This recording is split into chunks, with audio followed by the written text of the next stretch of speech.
Welcome to the deep dive. We cut through the noise, really getting to the heart of what you need to know.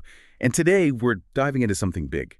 It's everywhere, these new weight loss medications like Semaglutide, Ozempic, Wegovy. You've heard the names. A lot of people see them as, well, maybe a magic fix, an easy button for a really complex issue. But today's deep dive, it uncovers a really different angle, a perspective from Dan Hollis. We've gathered insights from his Semaglutide manifesto and also a couple of reflections, one on emotional hunger, one on weight loss itself, based on his teachings.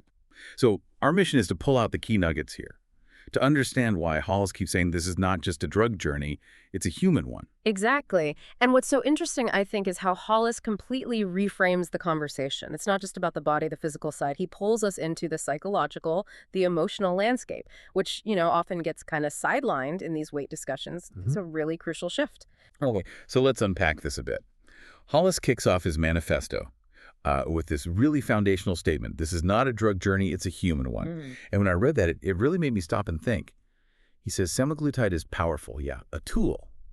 But it works by changing how your brain perceives hunger, satisfaction, reward. And he points out this can feel really freeing, but maybe also kind of terrifying for some people. It just underlines that you need support, real support, education, guidance, not just the prescription. What jumped out at you there? Well, that framing itself is huge, right? Because it directly challenges how we usually think about weight loss. For years, the focus has been willpower. Just, try harder, eat less.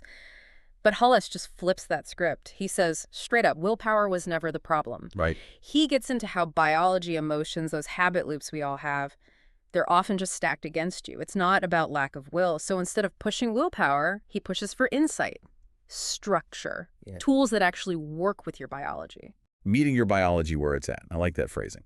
And it perfectly sets up this whole idea of emotional hunger, which I think many of us kind of get intellectually, but maybe don't fully grasp its depth. Exactly. He taught that hunger isn't always just physical, that rumbling stomach. He describes emotional hunger, not just as a craving, but more like a question, a need asking to be seen. That's a really profound way to think about it, isn't it? It really is. It makes you pause. How often do we, find ourselves heading to the kitchen when really we're tired or lonely or just overwhelmed by everything? Hollis puts it like this. What we're reaching for in the pantry is often connection, comfort, or clarity. And I know I've done that, mistaken needing to unwind for actual hunger. Yeah, we all have. And this is where the medication has such a unique role. Semaglutide, these GLP-1 drugs, and they work on your gut hormones, telling your brain you're satisfied. But they don't fix the emotional hunger, not directly. What Hollis explains is that they just make the biological noise quiet enough to finally hear it. Ah, okay.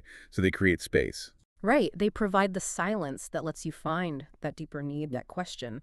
And it's a really important distinction because, if food has been your main coping strategy, your emotional scaffolding, when that's less appealing, you might suddenly feel quite exposed. And that's new territory. That feeling of exposure. Yeah.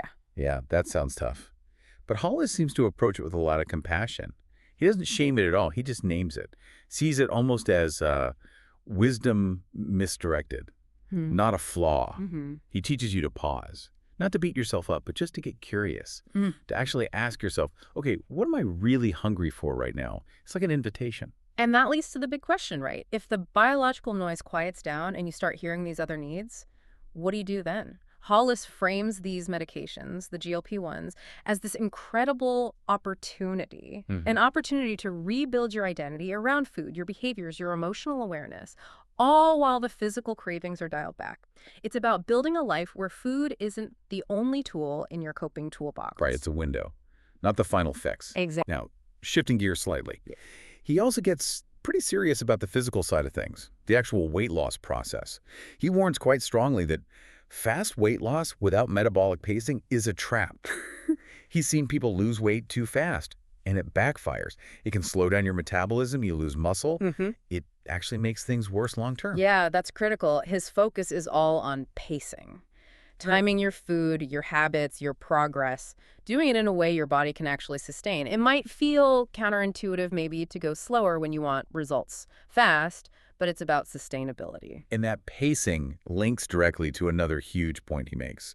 The real work begins after the medication. He's very clear these drugs aren't meant to be a lifelong thing for everyone. So if you don't have a plan for stopping for what comes next, well, he warns the old stuff comes back, the old patterns come back, appetite creeps in, emotional triggers reactivate. So the time on the medication is really like a Yeah. training period. Exactly. It's the time to build those habits that can live beyond the injections. That's the core task. And running through all of this, there's this philosophy I find so, well, refreshing. He says, no shame here, only process. He really pushes back against the idea that you're broken. You're not lazy. You're not undisciplined. Right. Instead, his argument is, look, you're often working against a biology that wasn't explained to you Yeah. and a culture that profits from your confusion. Yeah. That really lands, doesn't it? So his goal is to help you reset both things. Your body, yes, but also your expectations of yourself. It's a totally different way of looking at it. Yeah, and if you connect that to the bigger picture, Hollis is saying weight loss isn't fundamentally about hitting a number on the scale. It's about using this pause, this breather, this reset that the meditation can offer to design a whole new system for yourself. Mm. It's really about restoring connection to your own hunger cues, connection to your purpose, connection to yourself. It's much bigger than just weight. He also tackles that cheating idea head on. I know some people feel that way about these meds, but he says, plainly, semaglutide isn't cheating. It's adaptation.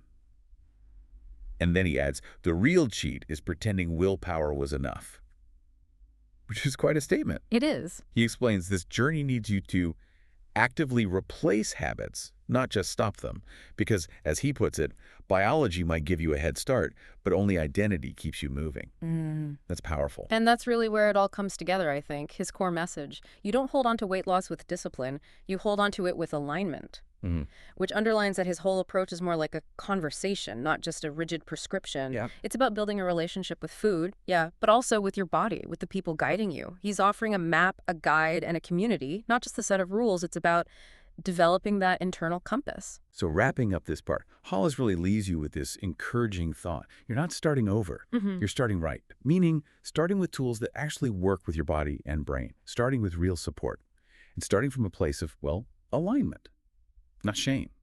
So if we sum up this deep dive into Dan Hollis's thinking, he fundamentally reframes weight loss, especially with tools like semaglutide. He sees it as this really profound personal journey, self-discovery, reconnection. It's about using that temporary physiological shift, that quieting of the biological noise, to do the much deeper, more lasting work, the work on emotional well-being, on identity. Yeah, and his approach really highlights something important. Healing isn't flashy. It's quiet, it's intentional. It's that slow, steady layering of new choices, new thoughts, new ways of operating, new systems. It's very much a process, not some quick fix or final destination. And that leaves us with something to think about, doesn't it? If Dan Hollis suggests weight loss is ultimately about finally having the space to become yourself, what does that self actually look like for you? And what kind of new choices, new possibilities might show up? When all that noise around food finally starts to quieten down, something to mull over.